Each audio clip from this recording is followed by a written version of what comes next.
Yes, Geordies, welcome back to another episode. And today we're going to be talking transfers. We're going to be breaking down everything Newcastle United. We're going to be talking about transfers that I think should happen, transfers that I think shouldn't happen. But I will also want to hear your thoughts. So throughout this episode, please drop your thoughts and comments in the below. But I want to start by talking about Tino Livramento because he was exceptional for us last season. He's been a shining light and really a very, very good asset since he arrived at St. James's Park.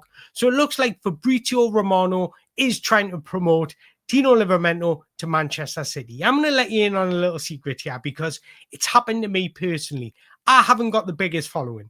I've got about 25,000 on X, right? And I talk about a lot of young talents. And I often get approached by agencies and agents to promote their players. So I know this goes on. I know for a fact Manchester City have got in touch with Fabrizio Romano and tried to generate hype around this transfer, because once the hype's generated, that's when rumours start to happen, the player gets unsettled, things like that happen. I've had it happen to me. I've had agencies approach us saying, will you promote this player we've just signed, to try and generate hype about him? Once he's hyped up, a lot of clubs will be looking at him and it's more money for the agents. So pretty much, I've got no doubt that Manchester City are getting in the ears of Fabrizio Romano to hype this transfer, because Manchester City want it to happen, but they know it's going to be difficult. So the more hype, the more rumours are surrounded, the more they start getting the ball rolling, the likely it is to happen. So I know that's going to be happening. So do you guys know how Fabrizio Romano started his thing? It was all to do with agency. He used to write for an Italian newspaper, and then an agent got in touch with him and said, can you write about Mario Icardi? Big him up, talk about him as if he's the next best thing, and you'll get latest first hearing on all the transfer deals. So he did that for Mario Icardi. Mario Icardi got his move, and then that agent, who is a very, very big agent, started telling Fabrizio Romano about all the deals before anybody else, and then he started this social media thing, and it just escalated from there. So you can't tell me Fabrizio Romano has friends in the agency world, and that's exactly what he's doing.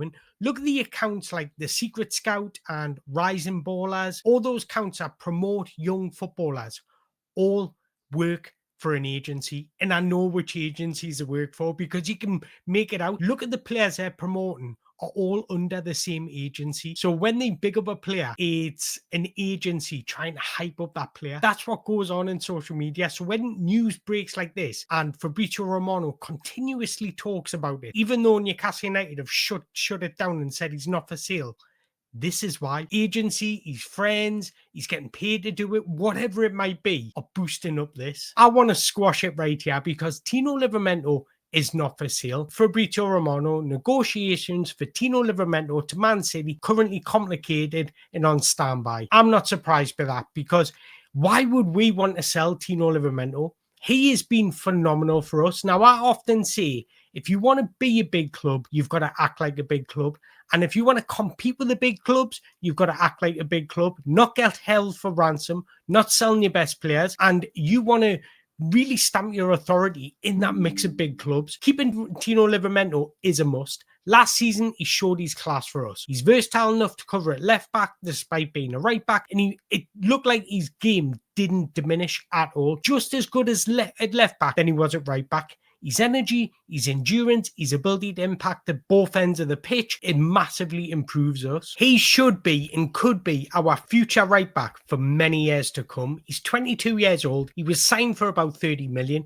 Considering the season he's just had and the growth he's shown in the last 12 months, the potential is absolutely huge, and it would be so difficult to find a suitable replacement, even at this early stage of the window, because naturally it takes a lot of time for players to settle into a new environment. But Tino Livramento has settled into St. James's Park and hit the ground running straight away. He's been absolutely fantastic for us. And to be honest, a lot of people would consider him as player this season because he was consistently available for us. He was consistently putting in performances. Yes, he had a few shaky moments where he got caught out of position, but that tends to happen to every footballer.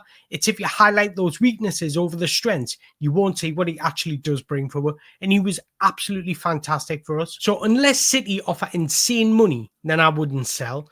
And that brings us on to the next bit of news that I just don't want to happen, and that is Jack Grealish to Newcastle United. Even on loan, I don't think this should happen personally, because the wages he's going to demand first team football, and I don't think he would be happy to be a bit part player. So it looks like Newcastle United are interested in Jack Grealish. A report from the TalkSport: the Magpies are believed to be keen on signing Jack Grealish on loan, with the England winger accepting his Manchester City career is over. I do believe his Manchester City career is over. I do believe there is a player in there, and there's a nice player, but if you play to his style, he's a wonderful asset to have. Absolutely phenomenal. We'll see what he could do with Aston Villa. But if I'm being honest, his skill set doesn't really suit what Eddie Howe was looking for. Eddie Howe wants pace, somebody with a lot of directness that's quick on the break. Jack Grealish is quick, but he's not the quickest. He's not really a left winger. He's not really a number 6 or can play in a double pivot. He wouldn't play the Joe Linton role because he hasn't got the discipline. So I don't think he really suits our system unless we play with a natural number 10, because I actually think Jack Grealish is phenomenal centrally. I think he's absolutely incredible where he can get the ball on the half turn and really pack 2 or 3 players out of the game. He can draw a lot of fouls for you. So he's an asset. He's a big asset for a team, but I don't think he should be a Newcastle United asset. He turns 30 in September. So his age and his wage structure just doesn't fit what we're looking for. So even on a loan, I don't think it's a valuable asset going into next season. I'd rather spend the wage on bringing in somebody that's going to be here for a long time, not just a good time. Because we all know Jack Grealish loves a good time. So the cons completely outweigh the pros for Jack Grealish. So in my opinion, yes, it's a nice asset to have. He brings a lot of experience. But in my opinion, I just can't see him settling. I can't see us bringing the best out of Jack Grealish, and I can't see Jack Grealish bringing the best out of us. So I think he's a nice player. He's a good player. He's very, very talented. But sometimes you don't just need talent. You need a bit more than talent. You need the right profiles as well. And I just don't feel his profile fits exactly what we're looking for. And that brings us on to the point I made before, when clubs try and build up a hype around a transfer in order for another thing to happen. So Manchester City are trying to build up the hype around Jack Grealish to Newcastle United to use his leeway to bring Tino Livramento to Manchester City. Well, I've got news for you guys. Tino Livramento is not for sale.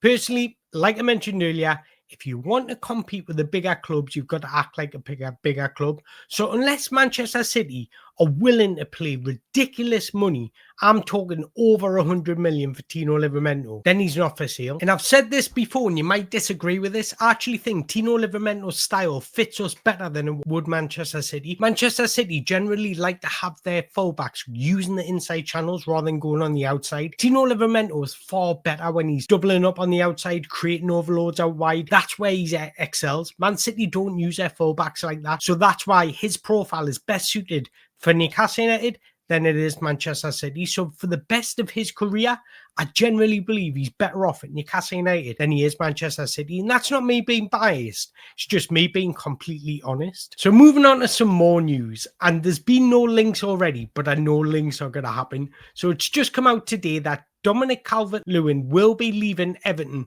at the end of the season when his contract expires. Now, I know for a fact, whether it's his agent or somebody will link him to Newcastle United. It's obvious because Newcastle United actually agreed a deal with Everton for Dominic Calvert-Lewin 3 years ago, but personal terms couldn't be met because Calvert-Lewin was asking for more wages than we were willing to give. The funny thing is, Dominic Calvert-Lewin is an Eddie Howe type of signing. I just really don't want it to happen. I don't think he suits our system anymore because we play with a 4-3-3.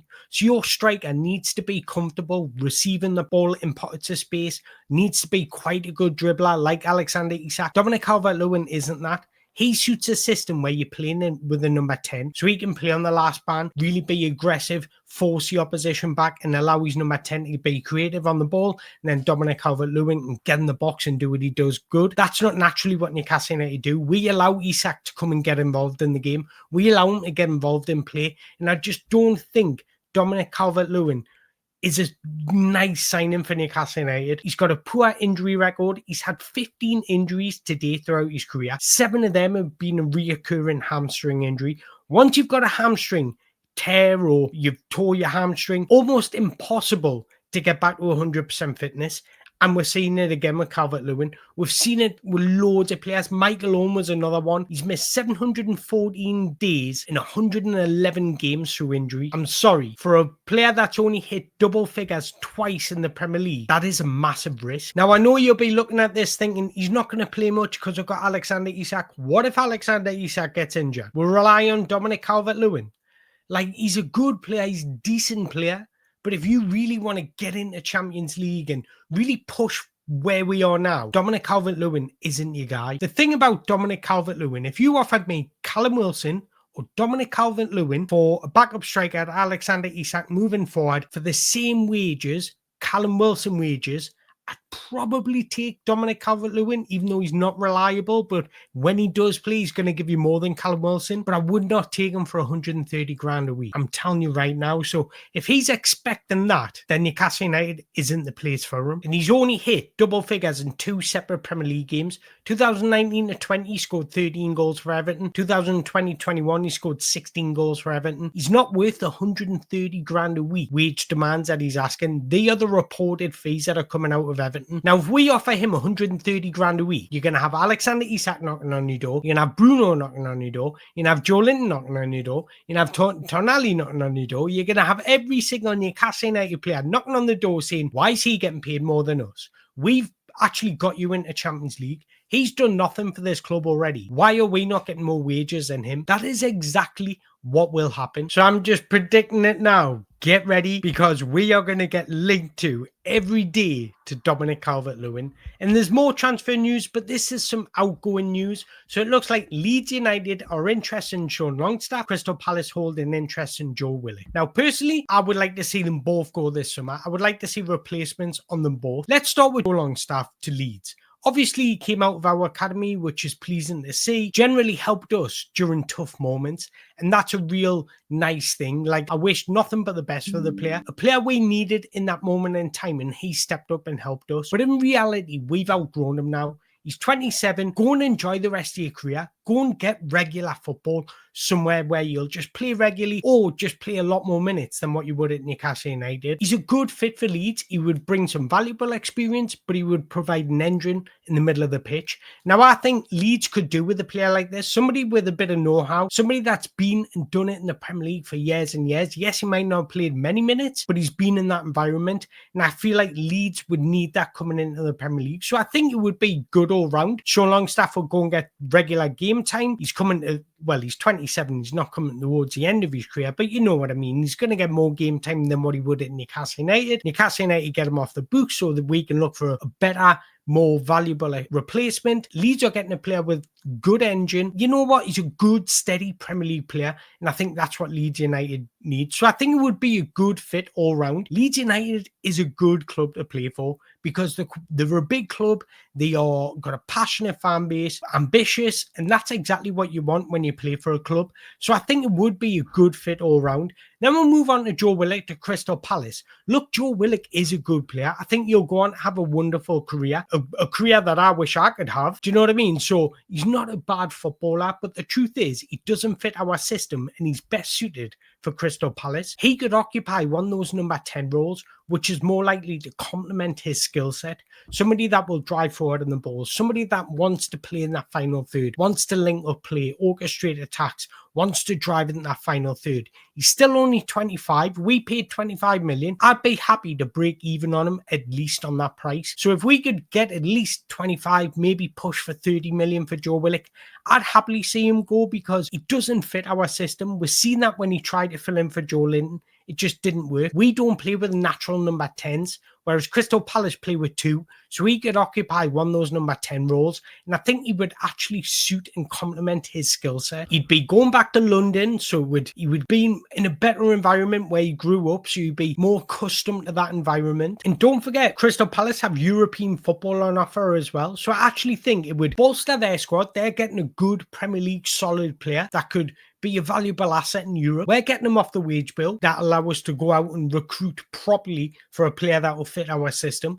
So again, just like Sean Longstaff, it's a nice move all around. But look, guys, I want to hear your thoughts on those pieces of news. I think 95% of you would agree on all those, what I've just said. No to Jack Grealish.